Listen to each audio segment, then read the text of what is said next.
So men have had it pretty tough over the last few years, you know, divorce courts, diminished economic opportunities, being constantly berated as agents of cis, hetero, white patriarchy, and whatever buzzword they can throw at us. Thankfully, someone's come up with a solution. Feminist, Finally. haggard lefty feminist Caitlin Moran has a new book out, which will supposedly fix us, in her own words. Oh, I really appreciate that. If you'd like to learn more about all the good things feminism has done for society, you can subscribe to our website for as little as £5 a month and help us keep the lights on and bring in great guests, and also these two. And you can watch mine and Carl's video on the evil origins of feminism. This has been a very popular one on the website because, of course, Carl, being the feminist nemesis, people enjoy seeing him tear them a new one. Part 2 is coming soon, and it has some solutions, actually. So if this is cancer feminism, then we've got some chemotherapy coming out. Anyway. As you may know, YouTube arbitrarily demonetized our channel, so I'd like to thank Lotus.com's first sponsor, Atlas VPN, for supporting us and providing a service that is actually useful as we move into our new cyberpunk dystopia. Atlas VPN Premium is just $1.83 per month, with 3 months extra and a 30-day money-back guarantee if you aren't happy with the service.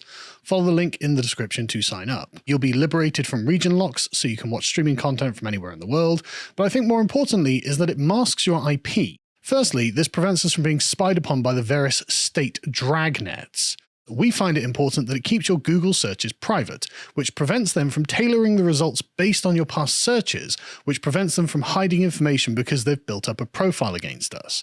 It also protects you from being the target of malicious ads, trackers, and malware, and informs you when someone is trying to steal your data. There has been a spate of people getting their accounts hacked recently, and Atlas VPN helps protect against that. Atlas VPN is also easy to install. Even I could do it without assistance. What you're seeing now is the footage I recorded of myself installing the thing. Once you're logged in, you can see that you just need to click on the location that you want to tell the internet where you want to be from, and you're all set. To repeat then, Atlas VPN Premium is just $1.83 per month with a 3-month extra and a 30-day money-back guarantee if you aren't happy with the service. Follow the link in the video description to sign up, and remember, supporting them is supporting us, so please do check them out. So Caitlin Moran, those of you who don't know who she is, she's a sort of Guardian journalist, a friend of Alistair Campbell and James O'Brien, one of the London-centric middle-class elite who are the midwits. Midwit. There we go. Some of us still live there, funnily enough. So she decided to go on Lorraine again to talk about her new book. And I'd like to subject you to a few minutes of condescension. Play the clip, please, John. Well, the main problem that boys have is they don't have the ladies' toilets. Like, that's the main strength that women have. If you go into the ladies' toilets, if you've got any problem, you can talk to a complete stranger and they'll be like, here's a tampon, you should leave him, give me a hug, let's go on the dance floor. That's not happening in the men's toilets, and that's the microcosm of the difference between being a man and a woman. We talk about our problems. We do. We come up with solutions. Boys feel they've got to keep quiet or just be cool or just banter. They can't have that kind of, I'm in trouble, help me, that girls do. That's true. The banter thing's true. And it was so, I mean, again, you know, when I was reading this, that thing of when you were saying when men go out with one another and they come back and you say to them, well, how's, you know, what the house move, is that going well? Yeah. What about the wee dog that wasn't well? What about the wee girl that was ill? And they go, what are you talking about? Yeah. I'm like, you've been with that fella for 4 hours. Why did you not find things out? What have you been talking about for the last 4 hours? You do compare men with dogs, but actually in a good way. That's not an insult. Oh, no, totally. Yeah, no, it's like they, you know, they're so good, they're so loyal, they're full of this energy, like kind of like, you know, they're sort of women are a bit more complex. They can't like, you know, we weave our little spells and stuff. Men are just very straightforward. And like, so one of the big things in there is like for women, doctors. We are so used to going to the doctors all the time. A woman's life is full of appointments and we just trot along. For men, going to the doctors is a really big deal. So I had spent 7 years saying to my husband, just go for a health checkup, just go for a health checkup. And he wouldn't because, as I found out later, he was worried they would tell him off. He was worried that they would say, you're not fit enough. So his whole idea was like, I'll wait till I'm fit and then I'll go and see the doctor for a health checkup. Wrong way round, one way round. Totally the wrong way round. Yeah. That thing of I don't want to bother the doctor. This is when we did our research and we were talking to men, they were like, either I'm scared I'll be told off for eating too much bacon, or, which again brings them back to Dobbs, they were quite noble. They were like, I don't want to take up space in the queue that a woman or a child might take up, or someone elderly. So they do put other people first, and that's why I wanted to go, we do need to talk about men now. Like, kind of, we need to be able to say to men, what are your problems? And we found so many teenage boys as well. Yeah. The rise of Andrew Tate, these boys who have just heard people for the last 10 years going, typical men. Like, kind of like typical straight white men. And so someone like Andrew Tate goes along and goes, no, be proud to be a boy. Boys should win. And suddenly you see these boys being radicalised. And it's so toxic. I mean, it's like what you say in the book. We've got Beyonce and men have got Andrew Tate. Yes, you know, and we're winning. So I understand why boys say, women are winning. It's poisonous. If there was something that you would say to, particularly a mum, because, people watching right now, to help their teenage sons or to help their sons no matter what age they were. They could be in their 40s. I think it's learning to talk to them like we have with our girls. If you think about the conversations we've had with our teenage girls over the last 10 years, it's about being pride in being a woman. We talk about being proud of your vagina. We talk about these things all the time. Yeah. But the idea of a mum or a dad saying to a teenage boy, you should be proud of your body, proud to be a man, proud of your willy. Yes. That seems crazy right now, even as I say it. Yes. But 10 years ago, it would have seemed crazy to say that to girls. That's true. Things can change so quickly, and you just need to find a new way to talk about boys in the really loving, positive, proud, joyful way we've started talking about girls. Right. So a message to that patronising badger. The reason it was crazy is because it still is. You shouldn't, as specifically men, be proud of something that you didn't earn, because men don't get anything for free. That's just something you're taught, a hard lesson when you're a young lad. And I know you've got nothing to be proud of, Callum, but if I was to walk around I'm 5'7", I've got nothing to be proud of. To quote Legolas, would you like me to describe it to you, or would you like me to find you a box? to imagine me going around and saying, I'm proud of the thing in my trousers, unless a woman's wide-eyed joy has validated that, I'm not going to be going around bragging about it. What's the old quote? Okay, sorry, but I made a lot of money with it. I mean, you can be proud. I got awards for it. Can I please be proud of it? We haven't got any clips of that, thank the Lord. But you know what? Because of copyright. Oh, yeah, sure. Yeah, well, we haven't he's got plenty of them. He just doesn't bring them. Well, we haven't got any 3D glasses. So, actually, to be fair, right, I'll give her this, okay? She can diagnose some of the issues quite accurately, right? Men have got high suicide rates. They've got suffering from atomization.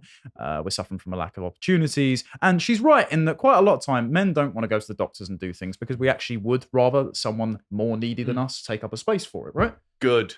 Yeah, it's a good thing. Doctors are poisoning us. We're already off YouTube. True. Yeah, that is a very good thing. Then she jumps the shark with the misdiagnosis and says, and that's why men need to be women. No, love, no. The fact that you've tried to make us women through social engineering for ages is why so many men feel castrated, why so many men feel like they're looking for father figures in the healthier father figure of Jordan Peterson, or I would say the unhealthier father figure of Andrew Tate, for example. Okay, I need to jump in here. So I read her Guardian article. Yep. And knew there's something weird about you. Come on, I used to be gay. And I have to say, 70%, I would say she gets it right. A lot of it are men's rights activists talking points. And when I listen to her now, I can sense the good in her. I think she cares. I mean, she's the mother of sons, or at least one son. And I'm planning on going to her book tour and actually talking to her, giving her a copy of the movie The Red Pill, which is a movie about men's rights, which was directed by a feminist. And she wanted to expose these evil men's rights activists, pretty much like now they're trying to expose Andrew Tate. And this feminist sat down and talked to these men's rights activists, and she was like, oh my God, they're correct. So I want to give her that DVD, but on Twitter, I saw that, understandably so, a lot of people attacked her quite harshly for being so condescending and thinking, well, here are women telling men how they can save themselves. But we shouldn't forget, or we shouldn't overlook that, unfortunately, I'm going to do a segment later on with Carl about men's rights, and we're not getting anywhere. We can't help man. It's going to take women. It's going to take women on the left that are slowly waking up to say, can we change a little bit here and there? I don't like it. I don't like it because I think they don't really get it. But I'm at a point where I'm like, as long as fathers can get a little bit more rights, as long as somebody tells boys, you know what, you're not crap. I don't care if they used to be feminists or if they're still partially feminist. I think she's on a journey, and all I saw were negative comments. And I would encourage everybody to actually go to her like comments and say, you're not quite there yet, but thank you so much for at least taking notice. By shouting at people for not getting it completely right, I think we are pushing them further away.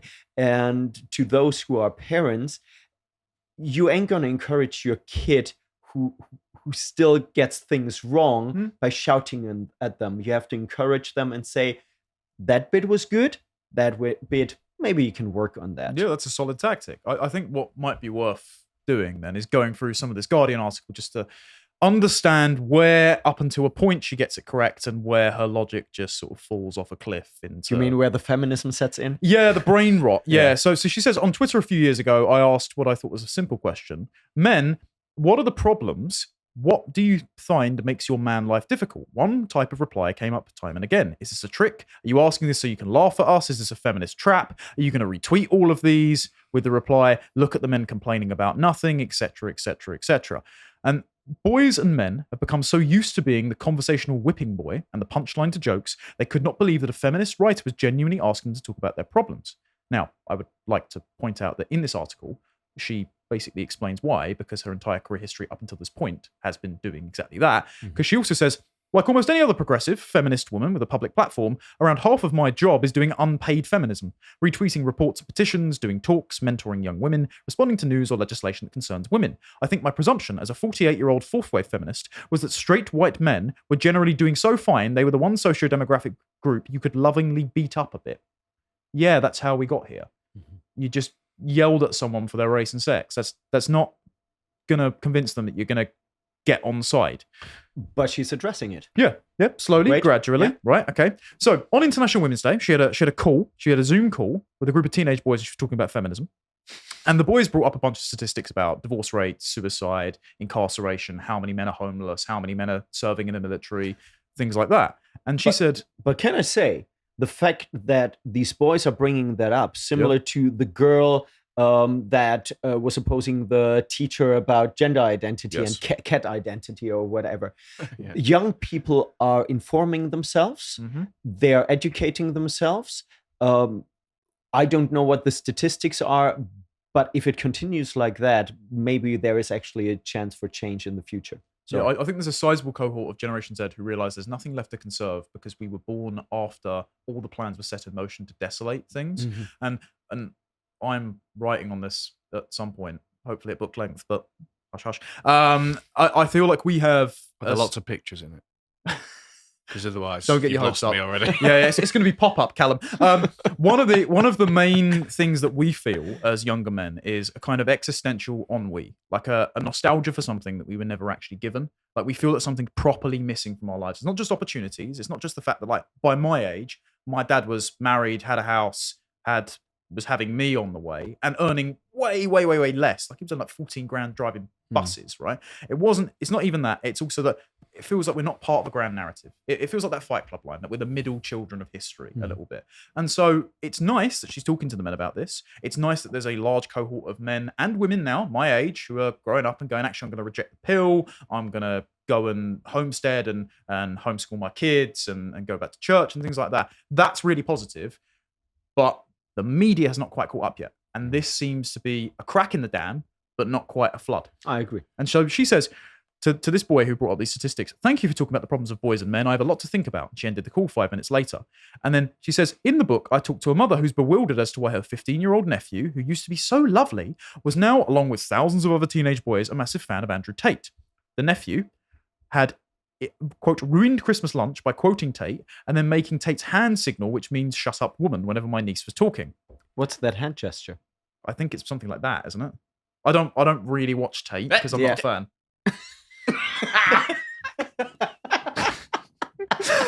So the girl burst into tears and he went to his bed before pudding. So this is a building bit of antagonism. And she says, I don't understand. His parents are so nice. They read The Guardian. I don't understand why they have a son like this. That's exactly why they have a son like this.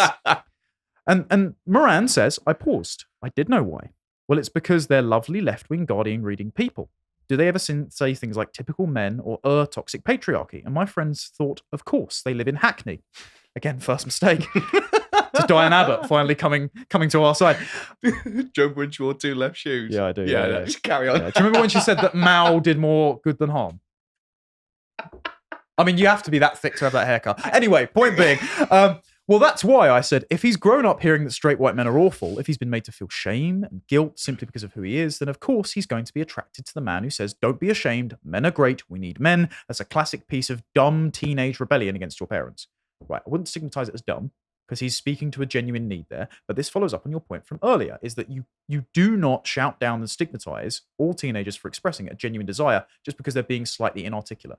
And that is what a lot of young boys are expressing. And so good on Moran for actually talking to them, still pathologizing as dumb, not good, but there we go. Now, I've got a question, and I don't know how smart she is.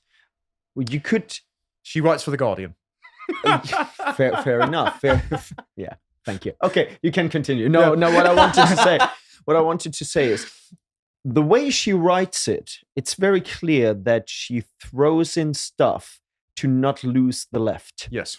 And retaining her progressive credentials. Exactly. Yeah. And with her humor, she slowly brings people in.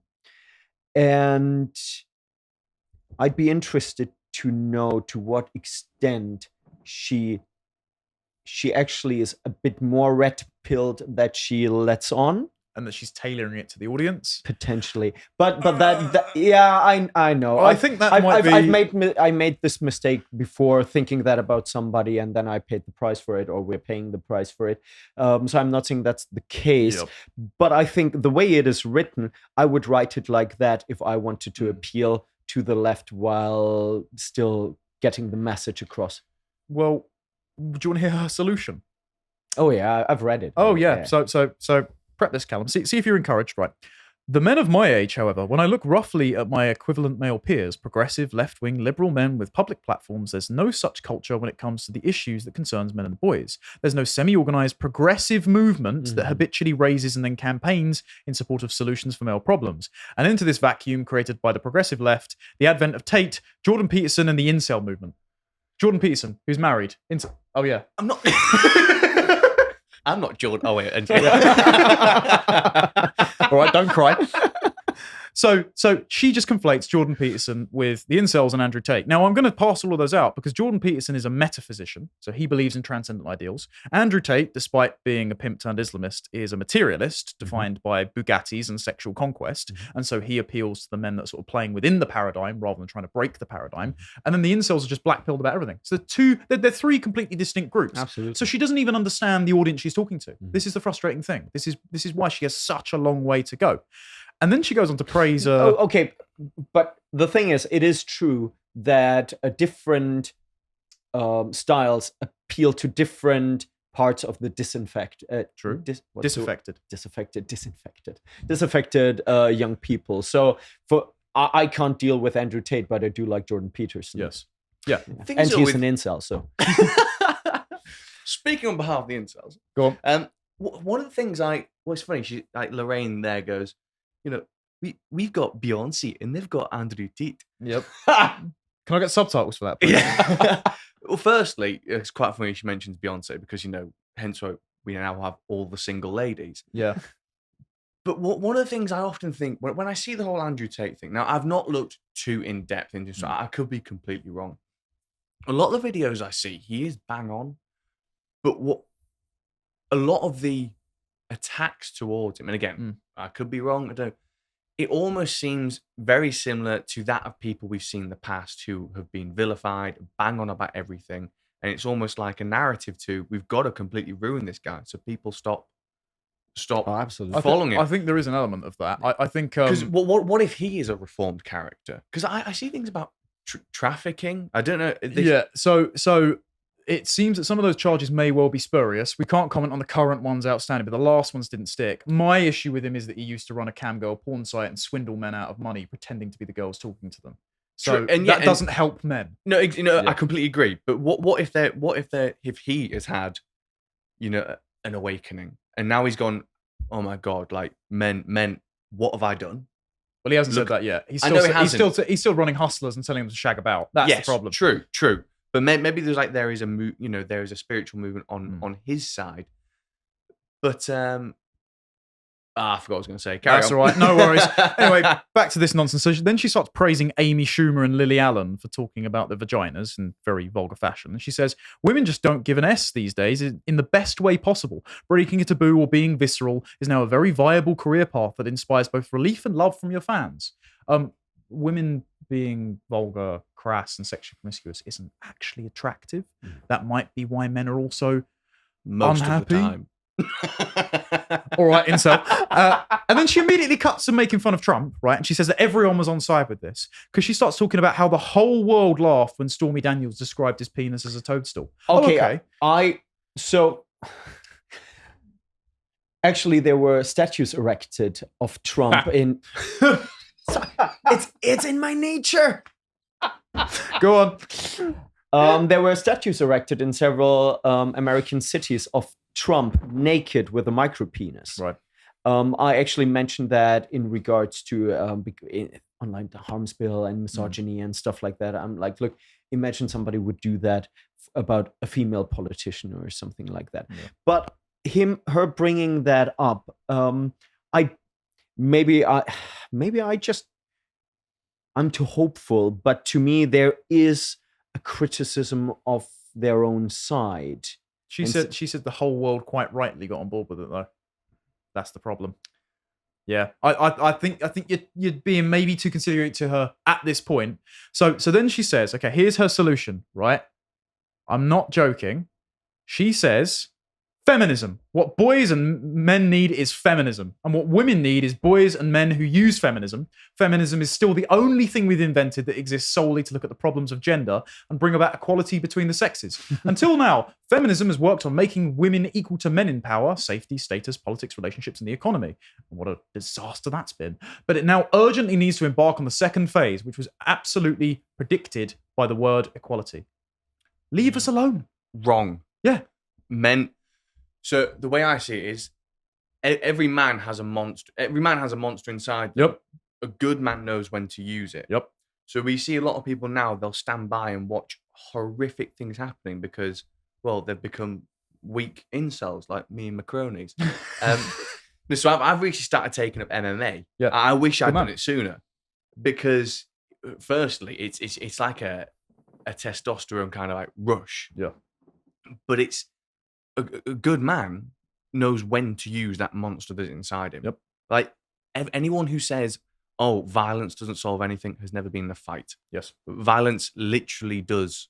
It's not always the right way, but it literally solves that problem there and then. You beat the other person, that problem is now solved.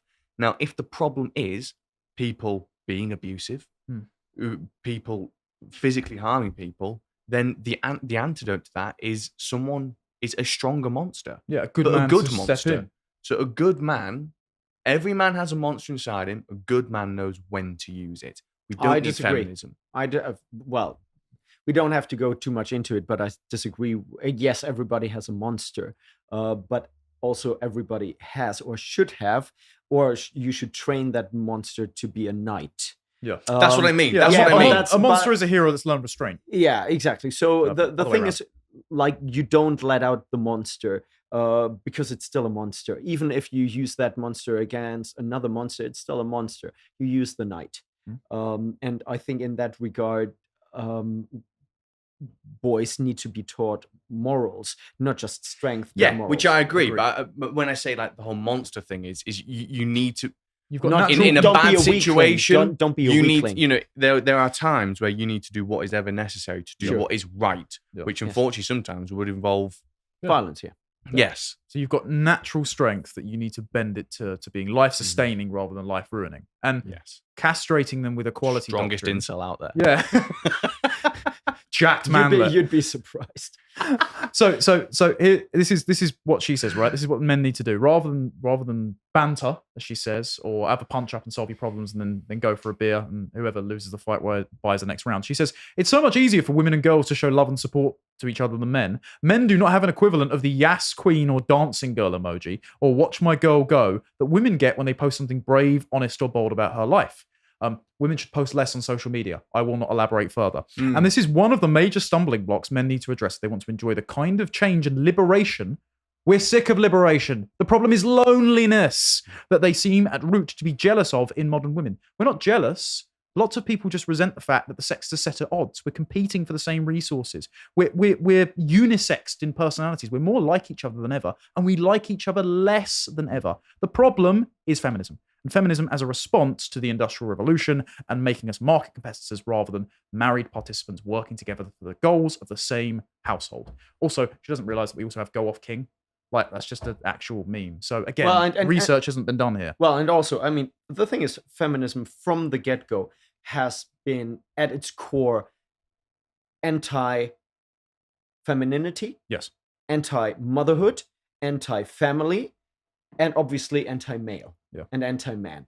It cannot breed anything productive. Yeah. There have been a couple of things that some people could view as positive. I don't view them as possible. That could be viewed as positive.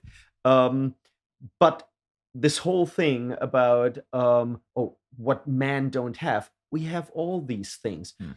We used to have a brotherhood, and we would have a brotherhood if you just would get out of our safe spaces. Leave men alone. Leave us alone. Oh, safe space. That phrase just makes me I know. It gives a shudder. But like, but it's true. Yeah, it's true. I agree. The thing, like, you need a space where you can be yourself. And sorry, like, when I go out or when I talk to friends, my wife does exactly that. So, how is his wife? How is the family? I was like, I don't know. We just had a good time. It's like, oh, didn't you ask about blah blah blah? Yeah. I'm like, I don't care. I wanted to connect with that person and have a good time without assessing their social stuff.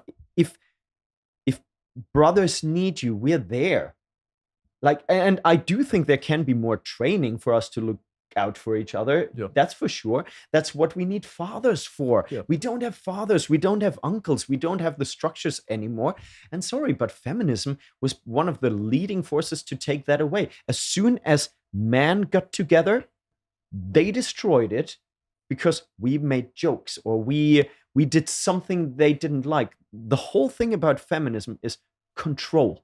Control man. And what she's doing here is like, oh, I recognize that men need help, but men should not be allowed to help themselves because that could lead them in a direction that questions our lifestyle choices. Yes. And so before we wrap up, I just wanted to make one or two very quick points. Number one, unconditional affirmation is not good for men. Actually, the good thing about men is, one, you can rip each other a new one and still be friends because it assesses whether or not you have enough humility to have my back when things hit the fan. And number two is we hold each other accountable to our own standards. And that ensures that we are successful. We don't just go, oh, it's okay, you're still a queen anyway if you're Lizzo size, which is the very toxically feminine thing that modern feminists do. That's a huge bitch. And so the reviews weren't very kind, and I'm going to skip over some of the ones that are in the reading list if you want to review them. But the last one, the most brutal one, was in the New Statesman, which says, has Caitlin Moran ever met a man? And one of the things that he says right at the bottom is, all the energy and joy is with the women right now. Caitlin Moran explains in What About Men? Women had Beyonce and Finland's Prime Minister. They didn't really need Moran anymore. So her work was done. That left the other gender, men. And so what does Caitlin Moran think about them? The first thing Caitlin Moran thinks, simultaneously, grandiosely, and naively, is that men need Caitlin Moran. Of course, I'm not a man, she professes in her prologue. I do not know what it's like to be a man or a boy, not a clue. At some point in the future, it might be useful to hear from someone who does.